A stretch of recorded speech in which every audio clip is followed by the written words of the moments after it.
Who on earth can stand when the Lord returns? The scriptures declare that it is the people of God that can stand. Why? Because it is followers of Christ who have washed their robes in the blood of the Lamb and made them white. I thought it would be wise to take this question and turn it around and ask, can I stand? So we ask ourselves, can we stand in front of Him who is on the throne on the great day of the Lord? Another way to ask this question is, am I a Christian? This is the question Revelation 7:13-14 poses. Are we Christians or not? Maybe we're hoping we're Christians. Maybe we're believing we're Christians. If we are hoping and believing, what is our hope and belief based on? Based on what evidence? Based upon what belief? What is it that we see in our life or have seen in our life that makes us expect that John saw us in this great multitude surrounding God's throne at the end of all this? Maybe you haven't thought about it in that way. I have.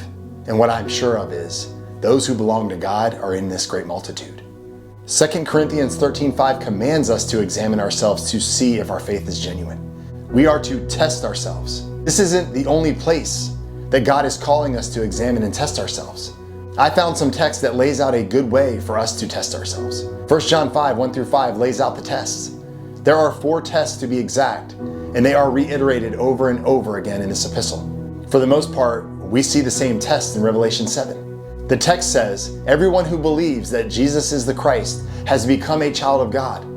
And everyone who loves the Father loves His children too. We know we love God's children if we love God and obey His commands. Loving God means keeping His commands, and His commands are not a burden. For every child of God defeats this evil world, and we achieve victory through faith. And who can endure and overcome until the end? Those who believe that Jesus is God. This is our answer to the question, can I stand?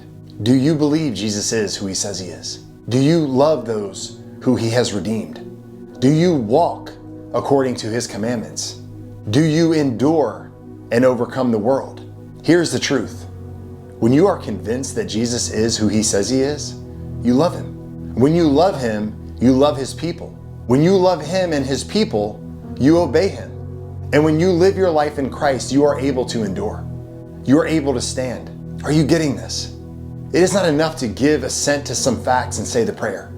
If we do that and never change or see any transformation in our lives, that is only surface faith. And I hate to break this to you, but surface faith is not faith that pleases God. Surface faith won't be enough to help you endure until the end. Surface nominal Christians won't survive.